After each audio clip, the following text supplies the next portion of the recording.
At number 2 in the Big 12, I'm going with the Utah Utes. I see a big bounce back for Utah this season. They've got an offensive line that is absolutely loaded, led by 2 guys that are likely to be first-round picks in the NFL draft next year. They are doing the model that you're seeing at places like Oklahoma. Bring in a quarterback via the portal, bring in his offensive coordinator, in this case, bring in one of his key weapons as well, and try to make it all work. Utah has, when you stack it up, one of the best offensive-defensive line combos in the entire Big 12.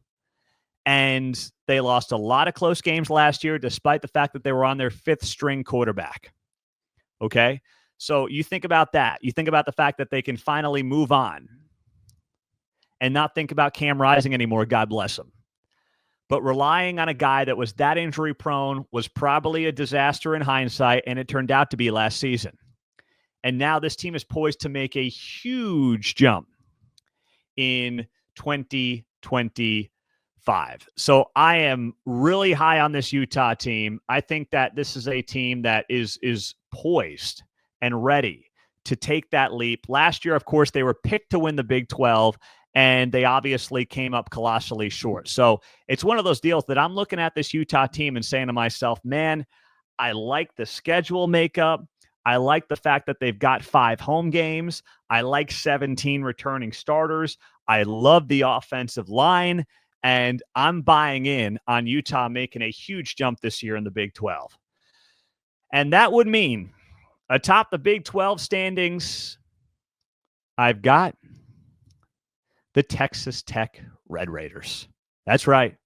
I'm buying in, baby. I am all in on the Texas Tech Red Raiders having a huge season under the number 1 transfer portal class in the Big 12, led by Joe McGuire, and leading this program to Arlington, to a Big 12 championship, and announcing to all of college football, the Red Raiders are here, and they are here to stay. This team has the most talent at the top end of any team in the Big 12 conference. They are returning their quarterback in Behren Morton. I think that's a very underrated part of this Texas Tech team gelling quickly and early on. Having Behren Morton back, not going the portal route at that position, was key and will play a big role in how this season plays out. Because it's much easier to develop the pieces around the quarterback on the offense. It's much easier to develop other pieces on the defensive side than it is to say, here's a new quarterback with all new guys in a brand new system. Behren Morton is poised to have a huge year, succeed, and lead Texas Tech to a Big 12 championship. And you look at Texas Tech's schedule, based on the rankings, they've got the easiest schedule in the Big 12 when all is said and done. That will play a big role in a Big 12 that can be decided by a game here or a game there. And here's a tidbit for you.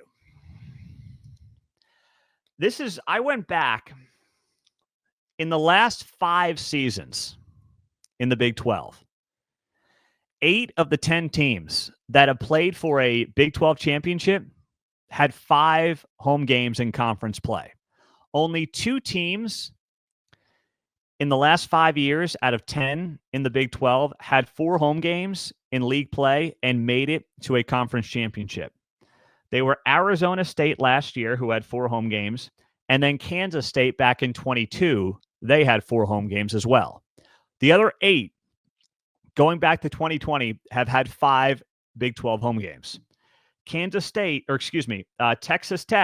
has 5. Texas Tech has 4 Big 12 home games, but 7 overall home games. 4 in the Big 12, 7 overall. Utah has 5 home games. So here's a couple of the things that I considered and why I'm picking Texas Tech against Utah and why I think they'll finish 1-2 in the Big 12. They're in the top 3 when it comes to most returning starters in the Big 12 in terms of guys who have started at the Power 4 level. They're both in the top 3. And then the other thing I like is I go through offensive line and defensive line rankings, and I average those out.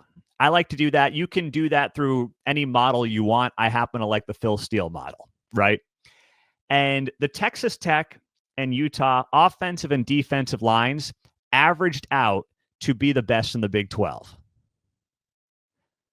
Now, there are other programs that have really good O-lines and D-lines, but those two stood above the rest. So I've got the most returning starters. I've got the strongest teams averaged out on both sides of the line. And I've got a couple of more home games combined with easier strength of schedules. And that leads me to picking Texas Tech and Utah atop the Big 12 standings this year, with the Red Raiders going all the way and reaching the college football playoff. But what's fascinating, and one of the reasons I tried to talk myself out of this, is that they play each other on September 20th. That game is in Salt Lake City. So here's the thing. That's a really tough road matchup for Texas Tech. However, if you're Tech, you want to get Utah early in the season because Dampier may be still figuring some things out. That will be his first game against Big 12 competition. That's going to be a big deal. That's going to be a big moment for Utah. Now, that home field is going to be going nuts in Salt Lake City. But I think what we'll get in the Big 12 championship is a rematch of that September 20th game between Texas Tech and Utah in Arlington in early December. So there you go. That's what I've got in the Big 12 standings this year. I'll count them down from 16 to 1. Here we go. I'm Pete Mundo, Heartland College Sports. At number 16, I've got UCF. At number 15, I've got West Virginia. 14th, I'm coming in with Cincinnati. 13th, I've got Arizona. Number 12 is Colorado. Number 11 is Oklahoma State. Number 10 is BYU. Number 9 is Houston. Top half of the Big 12 standings, I'm predicting Kansas at 8, Iowa State at 7, TCU at 6, K-State at 5, Baylor at 4, Arizona State at 3. The Big 12 championship game, Texas Tech versus Utah, with the Red Raiders taking the cake with all that talent and going to the college football playoff. There you go. I'm Pete Mundo. We're Heartland College Sports. We're glad that you're here as always. Whether I picked your team or not, okay, you know and I know, we're just doing our best here to try to figure out what is going to be the wildest conference in college football. Please make sure you are subscribed. We appreciate you as always. We've got college football in the Big 12 in less than 2 weeks. And drop us that 5-star rating and review on the podcast. Have a great rest of your day. Go Big 12. I'm Pete Mundo. We're heartlandcollegesports.com. And make sure you hop on the forums as well. We'll be talking Big 12 football there at heartlandcollegesports.com. Have a great day.